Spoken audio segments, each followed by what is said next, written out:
नमस्कार साथियों, मैं सीमा यादव उम्मीद करती हूँ आप सभी अच्छे होंगे। शुरू करती हूँ गोदान का अगला भाग। धनिया ने आंखों में रस भरकर कहा, चलो चलो बड़े बखान करने वाले, जरा सा कोई काम बिगड़ जाए तो गर्दन पर सवार हो जाते हो। होरी ने मीठे उल्हाने के साथ कहा, ले अब यही तेरी वे इंसाफी मुझे अच्छी नहीं लगती धनिया। भोला से पूछा, मैंने उनसे तेरे बारे में क्या कहा था? धनिया ने बात बदलकर कहा, देखो गोबर गाय लेकर आता है कि खाली हाथ। चौधरी ने पसीने में लथपथ आकर कहा, महतो चलकर बांस गिन लो, कल ठेला लाकर उठा ले जाऊंगा। होरी ने बांस गिनने की जरूरत न समझी। चौधरी ऐसा आदमी नहीं है, फिर एकाध बांस बेसी काट भी लेगा तो क्या, रोज ही तो मगनी बांस कटते रहते हैं। सहालगों पे मंडप बनाने के लिए लोग दर्जनों बांस यूं ही काट ले जाते हैं। चौधरी ने 7.5 रुपए निकालकर उसके हाथ में रख दिए। होरी ने गिनकर कहा, और निकालो, हिसाब से 2.5 और होते हैं। चौधरी ने बेमुरौबती से कहा, 15 रुपए में तय हुए हैं कि नहीं? हीरा महतो ने तुम्हारे सामने 15 रुपए कहे थे, कहो तो बुला लाऊं। यह तो 20 रुपए में ही हुए थे चौधरी। अब तुम्हारी जीत है, जो चाहो कहो।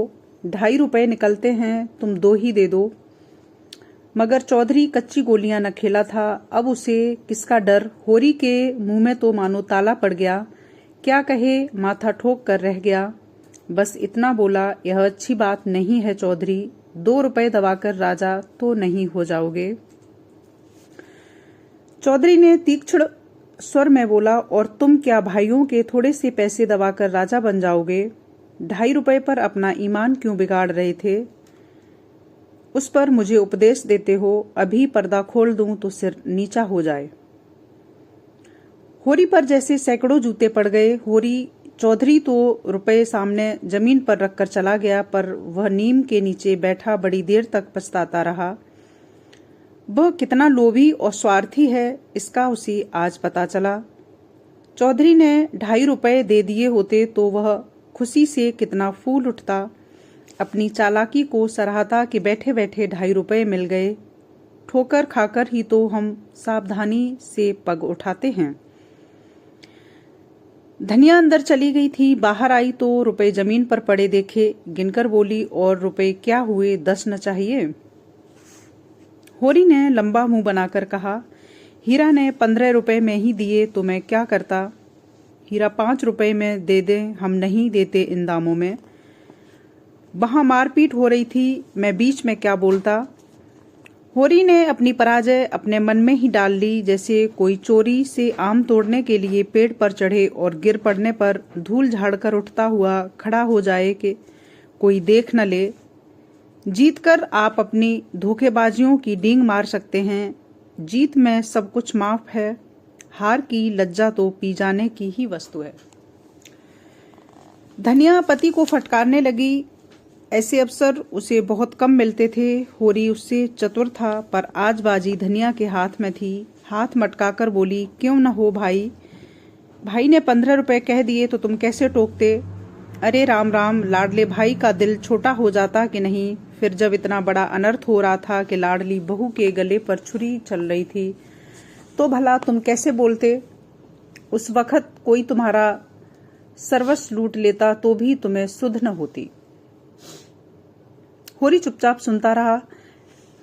झंझलाहट हुई, क्रोध आया, खून खौला, आंख जली, लेकिन बोला कुछ नहीं। चुपके से कुदाल उठाई और ऊख गोड़ने चल दिया। धनिया ने कुदाल छीनकर कहा, क्या अभी सवेरा है जो ऊख गोड़ने चले? सूरज देवता माथे पर आ गए, नहाने धोने जाओ, रोटी तैयार है। होरी ने घुन्नाकर कहा, भूख मुझे नहीं है। धनिया ने जले पर नमक छिड़का, हाँ काहे को भूख लगेगी, भाई ने बड़े बड़े लड्डू खिला दिए हैं ना, भगवान ऐसी सपूत भाई सबको दें। होरी बिगड़ा, क्रोध अब रस्सियां तोड़ चुका था। तू आज मार खाने पर लगी हुई है, धनिया ने नकली विनय का नाटक करके कहा, क्या करूं, तुम दुलार ही इतना करते हो कि मेरा सिर फिर गया। तू घर में रहने देगी कि नहीं? घर तुम्हारा, मालिक तुम, मैं कौन होती हूं तुम्हारे घर से तुम्हें निकालने वाली। इन व्यंग्य बाणों को रोकने के लिए उसके पास कोई ढाल नहीं है। धीरे धीरे कुदाल रख दी और गमछा लेकर नहाने चला गया। लौटा कोई आधा घंटे में, मगर गोबर अभी तक न आया था। अकेले कैसे भोजन करें? लड़का वहां जाकर सो रहा है। भोला कि वह मदमदाती छोकरी है ना झुनिया, उसके साथ हंसी दिल्लगी कर रहा होगा। कल भी तो उसके पीछे लगा हुआ था। नहीं गाय दी तो लौट क्यों नहीं आया? क्या वहां ढही देगा, यानी कि डेरा डालेगा। धनिया ने कहा, अब खड़े क्या हो, गोबर सांझ को आएगा। होरी ने और कुछ न कहा। कहीं धनिया फिर कुछ न कहे बैठे। भोजन करके नीम की छांव में लेट रहा। रूपा रोती हुई आई, नंगे वदन, एक लंगोटी लगाए, झबरे बाल इधर उधर बिखरे हुए। होरी की छाती पर लौट गई। उसकी बड़ी बहन सोना कहती है, गाय आएगी तो उसका गोबर मैं पाथूंगी। रूपा यह नहीं बर्दाश्त कर सकी। सोना ऐसी कहाँ की बड़ी रानी है कि सारा गोबर आप पाथ डाले। रूपा उससे किस बात से कम है? सोना तो कलसा भरकर इठलाती चली आती है, रस्सी समेटकर रूपा ही लाती है। गोबर दोनों साथ पाथती। सोना खेत गोड़ने जाती है तो क्या रूपा बकरी चराने नहीं जाती? फिर सोना क्यों अकेली गोबर पाथेगी? यह अन्याय रूपा कैसे सहे? मतलब गाय घर में आई नहीं और उसके लिए झगड़ा पहले से। होरी ने उसके भोलेपन पर मुग्ध होकर कहा, नहीं, गाय का गोबर तू पाथना। सोना गाय के पास आए तो उसे भगा देना। रूपा ने पिता के गले में हाथ डालकर कहा, दूध भी मैं ही दूहूंगी। हाँ हाँ, तू न दूहेगी तो और कौन दूहेगा? वह मेरी गाय होगी। हाँ, 16 आने तेरी। रूपा प्रसन्न होकर अपनी विजयी का शुभ समाचार पराजिता सोना को सुनाने चली गई। गाय मेरी होगी, उसका दूध मैं दूहूंगी, उसका गोबर मैं पाथूंगी, तुझे कुछ न मिलेगा। सोना उम्र से किशोरी, देह के गठन में युवती और बुद्धि से बालिका थी। जैसे उसका यौवन उसे आगे खींचता था, बालपन पीछे। कुछ बातों में इतनी चतुर के ग्रेजुएट युवतियों को पढ़ाए, कुछ बातों में इतनी अल्हड़ के शिशुओं से भी पीछे हो। लंबा रूखा किंतु प्रसन्न मुख, थोड़ी नीचे की खिंची हुई आंखों में एक प्रकार सी तृप्ति। न केसों में तेल, न आंखों में काजल, न देह पर कोई आभूषण। जैसे गृहस्थ के भार ने यौवन को दबाकर बौना कर दिया हो।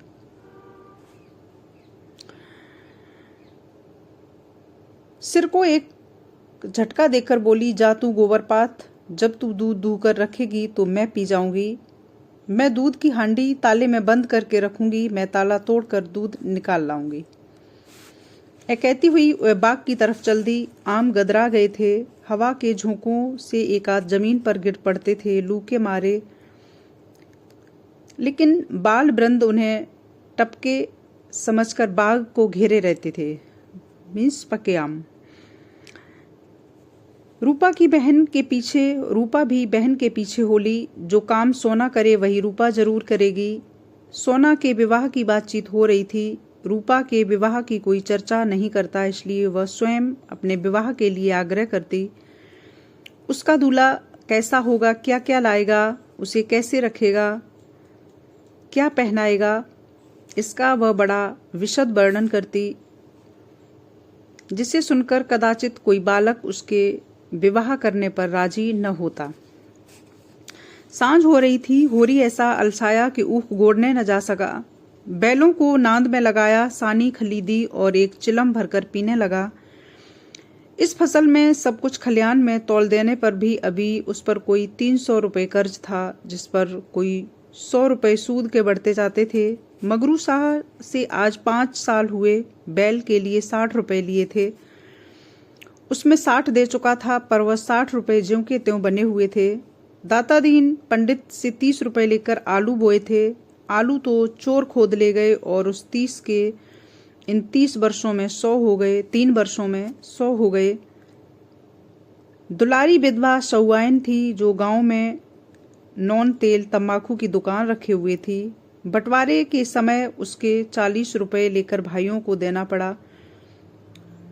उसके भी लगभग 100 रुपए हो गए थे। एक तो गरीब किसान, ऊपर से ब्याज, क्योंकि आने रुपए का ब्याज था। लगान के भी अभी 25 रुपए बाकी पड़े हुए थे और दशहरे के दिन सगुन के रुपयों का भी कोई प्रबंध करना था। बांसों के रुपए बड़े अच्छे समय पर मिल गए। सगुन की समस्या हल हो जाएगी, लेकिन कौन जाने यहाँ तो एक ढीला भी हाथ में आ जाए तो गांव में शोर मच जाता है और लेनदार चारों तरफ से सोचने लगते हैं ये 5 रुपए तो वह सगुन में देगा, चाहे कुछ हो जाए। मगर अभी जिंदगी के 2 बड़े बड़े काम सिर पर सवार थे, गोबर और सोना का विवाह। बहुत हाथ बांधने पर भी 200-300 से कम खर्च न होंगे। ये 300 किसके घर से आएंगे? कितना चाहता है कि किसी से एक पैसा कर्ज न ले, जिसका आता है उसका पाई पाई चुका दे, लेकिन हर तरह का कष्ट उठाने पर भी गला नहीं छूटता। इसी तरह सूद बढ़ता जाएगा और एक दिन उसका घर द्वार सब नीलाम हो जाएंगे। उसके बाल बच्चे निराश्रय होकर भीख मांगते फिरेंगे।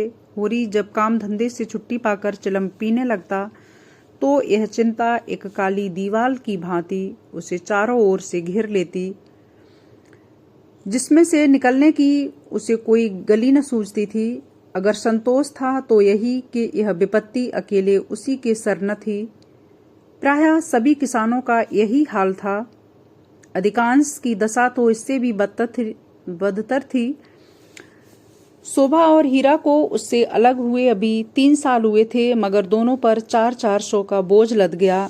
झींगुर 2 हल की खेती करता है, उस पर 1000 से कुछ बेसी ही देना है। सहसा सोना और रूपा दोनों दौड़ी हुई आई और एक साथ बोली, भैया गाय ला रहे हैं, आगे आगे गाय, पीछे पीछे भैया। रूपा ने पहले गोबर को आते देखा था। यह खबर सुनाने की सुर्ख उसे मिलनी चाहिए थी। सोना बराबर की हिस्सेदार हुई जाती है, यह उससे कैसे सहा जाता। उसने आगे बढ़कर, पहले मैंने देखा था, तभी दौड़ी। बहन ने तो पीछे से देखा। सोना इस दावे को स्वीकार न कर सकी। बोली, तूने भैया को कहाँ पहचाना? तू तो कहती थी कोई गाय भागी आ रही है। मैंने ही कहा भैया हैं। दोनों फिर बाग की तरफ दौड़ी गाय का स्वागत करने के लिए। धनिया और होरी दोनों गाय को बांधने का प्रबंध करने लगे। होरी बोला, चलो जल्दी से नाद गाड़ दें। धनिया के मुख पर जवानी चमक उठी थी। नहीं, पहले थाली में थोड़ा सा आटा और गुड़ घोलकर रख दें, बेचारी धूप में चली होगी, प्यासी होगी। तुम जाकर नाद गाड़ो, मैं घोलती हूँ। कहीं एक घंटी पड़ी थी, उसे ढूंढ लें, उसके गले में बांधेंगे। सोना कहाँ गई? सौआइन की दुकान से थोड़ा सा काला डोरा मंगवा लो, गाय को नजर बहुत लगती है। आज मेरे मन की बड़ी भारी लालसा पूरी हो गई।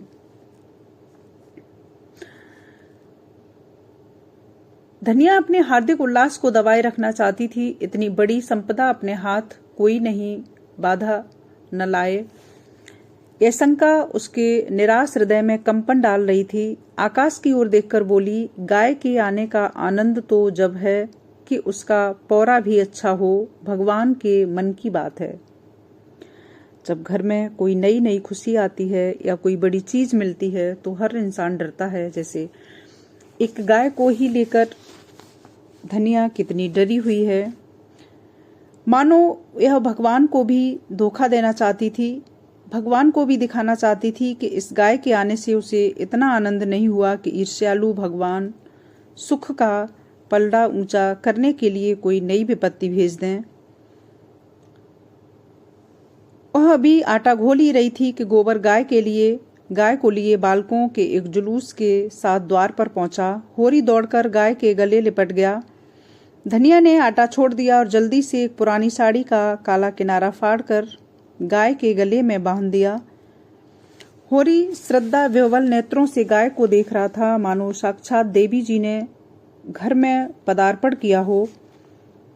आज भगवान ने यह दिन दिखाया कि उसका घर गऊ के चरणों से पवित्र हो गया। यह सौभाग्य न जाने किसके पुण्य प्रताप से हुआ। धनिया ने भयातुर होकर कहा, खड़े क्या हो, आंगन में नांद गाड़ दो। आंगन में जगह कहाँ है? बहुत जगह है, मैं तो बाहर ही गाड़ता हूँ। पागल न बनो, गांव का हाल जानकर भी अनजान बनते हो। अरे बित्ते भर के आंगन में गाय कहाँ बंधेगी?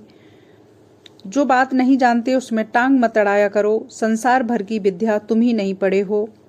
होरी सचमुच आपे में न था। गऊ उसके लिए केवल भक्त और श्रद्धा की वस्तु नहीं, सजीव संपत्ति भी थी। वह उससे अपने द्वार की शोभा और अपने घर का गौरव बढ़ाना चाहता था। वह चाहता था लोग गाय को द्वार पर बंधे देखकर पूछें, यह किसका घर है? लोग कहें होरी महतो का। तभी लड़की वाले भी उसकी विभूति से प्रभावित होंगे। आंगन में बंधी गाय कौन देखेगा? धनिया इसके विपरीत सशंक थी। वह गाय के 7 पर्दों को अंदर से छिपाना चाहती थी।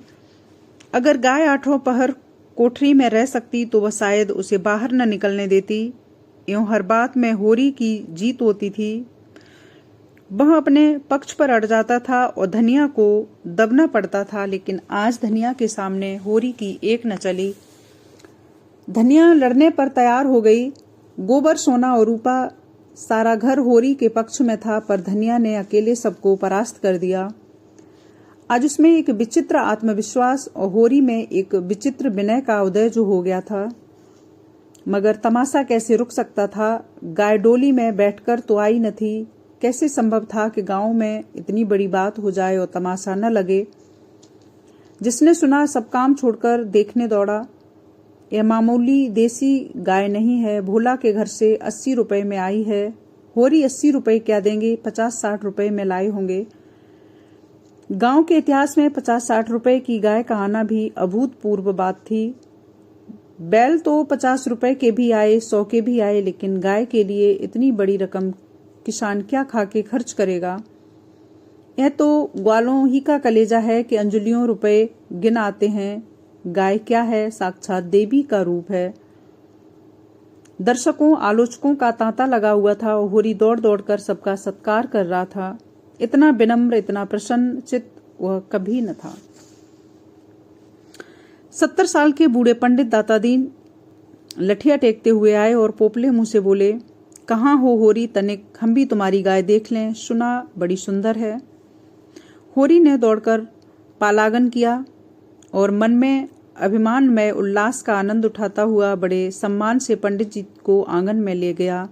महाराज ने गऊ को अपनी पुरानी अनुभवी आंखों से देखा। सींगें देखी, थन देखा। घनी सफेद भौं के नीचे छिपी हुई आंखों में जवानी की उमंग भरकर बोले, कोई दोष नहीं है बेटा, बाल भौरी सब ठीक है। भगवान चाहेंगे तो तुम्हारे भाग खुल जाएंगे। ऐसे अच्छे लक्षण हैं कि बस रातिब न कम होने पाए। एक एक बाछा 100-100 का होगा। होरी ने आनंद के सागर में डुबकियां खाते हुए कहा, अब आपका आशीर्वाद है दादा। दाता दीन ने सुरती की पीक थूकते हुए कहा, मेरा आशीर्वाद नहीं है बेटा, भगवान की दया है। यह सब प्रभु की दया है। रुपए नगद दिए। होरी ने बेर की उड़ाई। अपने महाजन के सामने भी अपनी समृद्धि प्रदर्शन का ऐसा अवसर पाकर वह कैसे छोड़े। टके की नई टोपी सिर पर रखकर जब हम अकड़ने लगते हैं, जरा देर के लिए किसी सवारी पर बैठकर जब हम आकाश में उड़ने लगते हैं, तो इतनी बड़ी विभूति पाकर क्यों न उसका दिमाग आसमान पर चढ़े। बोला, भोला ऐसा भला मानस नहीं है महाराज। नगद गिनाए पूरे चौकस। अपने महाजन के सामने डींग मारकर होरी ने नादानी तो की ही थी, पर दाता दीन के मुख पर संतोष का कोई चिन्ह न दिखाई दिया। यह कथन में कितना सत्य है, यह उनकी उन बुझी आंखों से न छिपा रह सका जिनमें ज्योति की जगह अनुभव छिपा बैठा था। प्रसन्न होकर बोले, कोई हरज नहीं, भगवान सब कल्याण करेंगे। 5 सेर दूध है इसमें बच्चे के लिए छोड़कर। धनिया ने तुरंत टोटका किया, अरे नहीं महाराज, इतना दूध कहाँ? बुढ़िया हो तो गई है, फिर यहाँ रातिब कहाँ रखा है? दाता दीन ने मर्म भरी आंखों से देखकर उसकी सतर्कता को स्वीकार किया, मानो कह रहे हों, गृहिणी का यह धर्म है, सीटना मर्दों का कर्म है, उन्हें सीटने दो। फिर रहस्य भरे स्वर में बोले, बाहर न बांधना, इतना कह देते हैं। धनिया ने पति की ओर विजयी आंखों से देखा, मानो कह रही हो, लो अब तो मानोगे। दाता दिन से बोली, नहीं महाराज, बाहर क्यों बांधेंगे, भगवान दे ही तो इसी आंगन में 3 गायें और बन सकती हैं। सारा गांव गाय देखने आया, नहीं आए तो शोभा और हीरा, जो अपने सगे भाई थे। होरी के हृदय में भाइयों के लिए अब भी कोमल स्थान था। वह दोनों आकर देख लेते और प्रसन्न हो जाते तो उसकी मनोकामना पूरी हो जाती। सांझ हो गई, दोनों पुर लेकर लौट आए। इसी द्वार से निकले पर पूछा कुछ नहीं। होरी ने डरते डरते धनिया से कहा, न शोभा आया न हीरा, सुना न होगा। धनिया बोली, तो कौन यहाँ उन्हें बुलाने जाता है? तू बात तो समझती नहीं, लड़ने के लिए तैयार रहती है। भगवान ने जब यह दिन दिखाया है तो हमें सिर झुकाकर चलना चाहिए। आदमी को अपने सगों के मुंह से अपनी भलाई बुराई सुनने की जितनी लालसा होती है, बाहर वालों के मुंह से नहीं। फिर अपने भाई लाख बुरे हों, हैं तो अपने भाई ही। अपने हिस्से बखरे के लिए सभी लड़ते हैं, पर इससे खून थोड़े ही बढ़ जाता है। दोनों को बुलाकर दिखा देना, नहीं कहेंगे गाय लाए, हमसे कहा तक नहीं।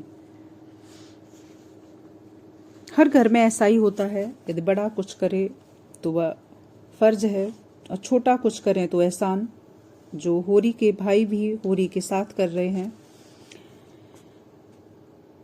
धनिया ने नाक सिकोड़कर कहा, मैंने तुमसे 100 बार 1000 बार कह दिया, मेरे मुंह पर भाइयों का बखान न किया करो। उनका नाम सुनकर मेरी देह में आग जो लग जाती है। सारे गांव ने सुना, क्या उन्होंने न सुना होगा? कुछ इतनी दूर भी तो नहीं रहते, सारा गांव देखने आया। उन्हीं के पाँव में मेहंदी लगी हुई थी, मगर आए कैसे? जलन जो हो रही होगी, इसके घर गाय आ गई। दिया बत्ती का समय आ गया था। धनिया ने जाकर देखा तो बोतल में मिट्टी का तेल न था। बोतल उठाकर तेल लाने चली गई। पैसे होते तो रूपा को भेजती, उधार लाना था। कुछ मुंह देखी कहेगी कुछ, तभी तो तेल उधार मिलेगा। होरी ने रूपा को बुलाकर प्यार से गोद में बिठाया और कहा, जरा जाकर देख हीरा काका आ गए कि नहीं। शोभा को भी देखती आना, कहना दादा ने तुम्हें बुलाया है, न आए तो हाथ पकड़कर खींच लाना। रूपा ठुनक कर बोली, छोटी काकी मुझे डांटती हैं। काकी के पास क्या करने जाएगी? फिर शोभा बहू तो तुझे प्यार करती है। शोभा काका मुझसे चिढ़ाते हैं, मैं न कहूंगी। क्या कहते हैं? क्या कहकर चढ़ाते हैं? कहते हैं तेरे लिए मूस पकड़ कर रखा है, ले जा भून कर खा ले। होरी के अंतस्थल में गुदगुदी हुई, तू कहती नहीं पहले तुम खा लो तो मैं खाऊंगी। अम्मा मना करती हैं, कहती हैं उन लोगों के घर न जाया करो। तू अम्मा की बेटी है कि दादा की? रूपा ने उसके गले में हाथ डालकर कहा, अम्मा की, और हंसने लगी। तो फिर मेरी गोदी से उतर जा, आज मैं तुझे अपनी थाली में न खिलाऊंगा। घर में एक ही फूल की थाली थी, होरी उसी थाली में खाता था। थाली में खाने का गौरव पाने के लिए रूपा होरी के साथ खाती थी। इस गौरव का परित्याग कैसे करे? हुक्म मानकर बोली, अच्छा चलती हूँ। तो फिर मेरा कहना मानोगी कि अम्मा का तुम्हारा? तो जाकर हीरा और शोभा को खींच ला, और जो अम्मा बिगड़ेंगी, अम्मा से कौन कहने जाएगा।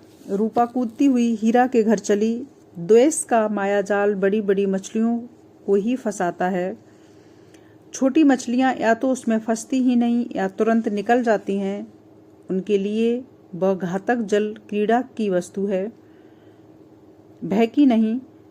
भाइयों से होरी की बोलचाल बंद थी, पर रूपा दोनों घरों में आती जाती थी। बच्चों से क्या बैर।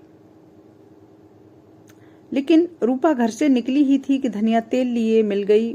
उसने पूछा, सांझ की बेला कहाँ जाती है, घर चल। रूपा माँ को प्रसन्न करने के प्रलोभन को रोक न सकी। धनिया ने डांटा, चल घर, किसी को बुलाने नहीं जाना। रूपा का हाथ पकड़े हुए वह घर आई और होरी से बोली, मैंने तुमसे 1000 बार कह दिया, मेरे लड़कों को किसी के घर न भेजा करो। किसी ने कुछ कर करा दिया तो मैं तुम्हें लेकर चाटूंगी। ऐसा ही बड़ा प्रेम है तो आप क्यों नहीं जाते? अभी पेट नहीं भरा, जान पड़ता है। होरी नाद जमा रहा था, हाथों में मिट्टी लपेटे हुए अज्ञान का अभिनय करके बोला, किस बात पर बिगड़ती है भाई? यह तो अच्छा नहीं लगता कि अंधे कुकर की तरह हवा को भूखा करें।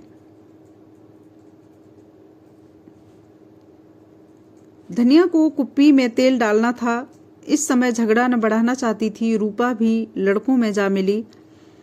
प्रहर रात से ज्यादा जा चुकी थी, नाद गड़ चुकी थी। सानी और खली डाल दी गई। गाय मन मारे उदास बैठी थी, जैसे कोई बधू ससुराल आई हो। नाद में मुंह न डाली। होरी और गोबर खाकर आधी आधी रोटियां उसके लिए लाए, पर उसने सूंघा तक नहीं। मगर यह कोई नई बात न थी। जानवरों को भी बहुधा घर छूट जाने का दुख होता है। होरी बाहर खाट पर बैठकर चिलम पीने लगा तो फिर भाइयों की याद आई। नहीं, आज इस शुभ अवसर पर वह भाइयों की उपेक्षा नहीं कर सकता। उसका हृदय यह विभूति पाकर विशाल हो गया। भाइयों से अलग हो गया तो क्या हुआ, उनका दुश्मन तो नहीं है। यही गाय 3 साल पहले आई होती तो सभी का उस पर बराबर अधिकार होता, और कल को यही गाय दूध देने लगेगी तो क्या वह भाइयों के घर दूध न भेजेगा या दही न भेजेगा? ऐसा तो उसका धर्म नहीं है। भाई उसका बुरा चेतें, वह क्यों उनका बुरा चेते? अपनी अपनी करनी तो अपने अपने साथ है। उसने नारियल खाट के पाए से लगाकर रख दिया और हीरा के घर की ओर चला। शोभा का घर भी उधर ही था। दोनों अपने अपने द्वार पर लेटे हुए थे। काफी अंधेरा था। होरी पर उनमें से किसी की निगाह नहीं पड़ी। दोनों में कुछ बातें हो रही थीं। होरी ठिठक गया, उनकी बातें सुनने लगा। ऐसा आदमी कहाँ है जो अपनी चर्चा सुनकर टाल जाए? हीरा ने कहा, जब तक एक में थे एक बकरी भी नहीं ली, अब पछाई गाय ली जाती है। भाई का हक मारकर किसी को फलते फूलते नहीं देखा। शोभा बोला, यह तुम अन्याय कर रहे हो हीरा। भैया ने एक एक पैसे का हिसाब दिया था। यह मैं कभी न मानूंगा कि उन्होंने पहले की कमाई छिपा रखी थी। तुम मानो चाहे न मानो, मैं यह पहले की कमाई जरूर थी। किसी पर झूठा इल्जाम न लगाना चाहिए। अच्छा, तो ये रुपए कहाँ से आ गए? कहाँ से? उतने ही खेत तो हमारे पास भी हैं, उतनी ही उपज हमारी भी है। फिर क्यों हमारे पास कफन को कौड़ी नहीं और उनके घर नई गाय आती है? उधार लाए होंगे। भोला उधार देने वाला आदमी नहीं है।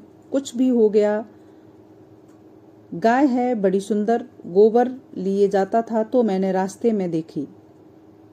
बेईमानी का धन जैसे आता है वैसे ही जाता है। भगवान चाहेंगे तो बहुत दिन गाय घर में न रहेगी।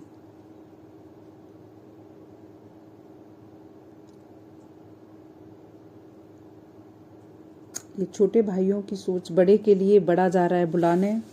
वो उसके लिए गलत सोच के और गलत करने को भी तैयार हैं। होरी से और न सुना गया। वह बीती बातों को विसार कर अपने हृदय में स्नेह और सौहार्द भरे भाइयों के पास आया। इस आघात ने जैसे उसके हृदय में छेद कर दिया और वह रस भाव उसमें किसी तरह टिक न सका। लत्ते और चिड़चिड़े ढूंसकर अब वह प्रभाव को नहीं रोक सका। जी में एक उबाल आया कि उसी क्षण इस आक्षेप का जवाब दें, लेकिन बात बढ़ जाने के भय से चुप रह गया। अगर उसकी नीयत साफ है तो कोई कुछ नहीं कर सकता। भगवान के सामने वह निर्दोष है। दूसरे की उसे कोई परवाह नहीं। उल्टे पांव लौट आया और वह जला हुआ तंबाकू पीने लगा, लेकिन जैसे वह विष प्रतिक्षण उसकी धमनियों में फैलता जाता था। उसने सो जाने का प्रयास किया पर नींद न आई। बैलों के पास जाकर उन्हें सहलाने लगा। विष शांत न हुआ। दूसरी चिलम भरी, लेकिन उसमें भी कुछ रस न था। विष ने जैसे चेतना को आक्रांत कर दिया हो, जैसे नशे में चेतना एकांकी हो जाती है, जैसे फैला हुआ पानी एक दिशा में बहकर वेगान हो जाता है। वही मनोवृत्ति उसकी हो रही थी। उसी उन्माद की दशा में वह अंदर गया। अभी द्वार खुला हुआ था। आंगन में एक किनारे चटाई पर लेटी हुई धनिया सोना से देह दबा रही थी और रूपा, जो रोज सांझ होते ही सो जाती थी, आज खड़ी गाय का मुंह सहला रही थी। होरी ने जाकर गाय को खूंटे से खोल लिया और द्वार की ओर ले चला। वह इसी वक्त गाय को भोला के घर पहुंचाने का दृढ़ निश्चय कर चुका था। इतना बड़ा कलंक सिर पर लेकर वह अब गाय को घर में नहीं रख सकता था, किसी तरह नहीं।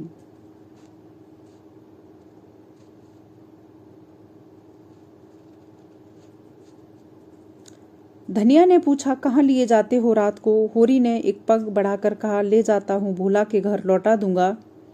धनिया को विस्मय हुआ, उठकर सामने आ गई और बोली, लौटा क्यों दोगे? हाँ, इससे के लौट देने में ही कुशल है। क्यों, क्या बात हुई? इतने अरमान से लाए और अब लौटाने जा रहे हो? क्या भोला रुपए मांगते हैं? नहीं, भोला यहाँ कब आया? तो फिर क्या बात हुई? क्या करोगी पूछकर? धनिया ने एकदम पघैया उसके हाथ से छीन ली। उसकी चपल बुद्धि ने जैसे उड़ती हुई चिड़िया पकड़ ली। बोली, तुम्हें भाइयों का डर हो तो जाकर उनके पैरों पर गिरो। मैं किसी से नहीं डरती। अगर हमारी बढ़ती देखकर किसी की छाती फटती है तो फट जाए, मुझे परवाह नहीं। होरी ने विनीत स्वर में कहा, धीरे धीरे बोल महारानी, कोई सुने तो कहे ये सब इतनी रात गए लड़ रहे हैं। मैं अपने कानों से क्या सुनाया हूं तू क्या जाने। यहाँ चर्चा हो रही है कि मैंने अलग होते समय रुपए दबा लिए थे और भाइयों को धोखा दिया था। यही रुपए अब निकल रहे हैं। हीरा कहता होगा, सारा गांव कह रहा है, हीरा ही क्यों बदनाम करूं? सारा गांव देख कर नहीं गया, अकेला हीरा कह रहा है। मैं अभी जाकर पूछती हूं ना कि तुम्हारे बाप कितने रुपए छोड़कर मरे थे। दाढ़ीदारों के पीछे हम बर्बाद हो गए, सारी जिंदगी मिट्टी में मिला दी, पाल पोस कर बड़ा किया और अब हम बेईमान हैं। मैं कह देती हूँ, अगर गाय घर से बाहर निकली तो अनर्थ हो जाएगा। रख लिए हमने रुपए, दबा लिए, बीज खेत दबा लिए, मैंने हंडे भर असरफियां छिपा रखी। हीरा और शोभा और संसार को जो करना है कर ले, क्यों न रुपए रख लें। दो दो संडों का ब्याह नहीं किया, गौना नहीं किया। आज धनिया अपनी ही लय में बोल रही थी। होरी सिटपिटा गया। धनिया ने उसके हाथ से पगैया छीन ली और गाय को खूंटे से बांधकर द्वार की ओर चली। होरी ने उसे पकड़ना चाहा, पर वह बाहर जा चुकी थी। वहीं सिर थाम कर बैठ गया। बाहर उसे पकड़ने की चेष्टा करके वह कोई नाटक नहीं दिखाना चाहता था। धनिया के क्रोध को वह खूब जानता था। बिगड़ती है तो चंडी हो जाती है, मारो काटो सुनेगी नहीं। लेकिन हीरा भी तो एक ही गुस्सेवर है, कहीं हाथ चला दे तो परलय हो जाए। नहीं, हीरा इतना मूर्ख नहीं। मैंने कहाँ से कहाँ आग लगा दी। उसे अपने आप पर क्रोध आने लगा। बात मन में रख लेता तो क्यों यह डंडा खड़ा होता। सहसा धनिया का कर्कश स्वर कान में आया। हीरा की गरज भी सुनी, फिर पुन्नी की पैनी पीक भी कानों में चुभी। सहसा गोबर की याद आई। बाहर लपक कर उसकी खाट देखी, गोबर वहां न था। गोबर भी वहां पहुंच गया। अब कुशल नहीं, उसका नया खून है, न जाने क्या कर बैठे। लेकिन होरी वहां कैसे जाए? हीरा कहेगा, आप तो बोलते नहीं, जाकर इस डायन को लड़ने के लिए भेज दिया। कोलाहल प्रतिक्षण प्रचंड होता जा रहा था। सारे गांव में जाग पड़ गई। मालूम होता था कहीं आग लग गई है और लोग खाट से उठ उठ बुझाने दौड़ रहे हों। इतनी देर तक तो वह जब्त किए बैठा रहा, फिर न रहा गया। धनिया पर क्रोध आया। वह क्यों चढ़कर लड़ने गई? अपने घर में आदमी न जाने किसको क्या कहता है। जब तक कोई मुंह पर बात न बोले, यही समझना चाहिए कि उसने कुछ नहीं कहा।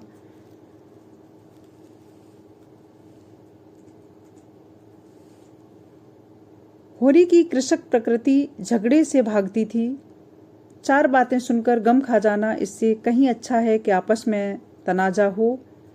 कहीं मारपीट हो जाए तो थाना पुलिस बंधे बंधे फिरो, सबकी आगे पीछे घूमो, खेती बाड़ी जहन्नुम में मिल जाए। उसका हीरा पर तो कोई बस न था, मगर धनिया को तो वह जबरदस्ती खींच ला सकता था। जाकर हीरा के द्वार पर सबसे दूर दीवार की आड़ में खड़ा हो गया। एक सेनापति की भांति मैदान में आने से पहले परिस्थिति को अच्छी तरह समझ लेना चाहता था। अगर अपनी जीत हो रही है तो बोलने की जरूरत नहीं, हार हो रही है तो तुरंत कूद पड़ेगा। देखा तो वहां 50 आदमी जमा हो गए। पंडित दाता दीन, लाला पटेश्वरी, दोनों ठाकुर जो गांव के कर्ता धर्ता थे, सभी पहुंचे हुए हैं।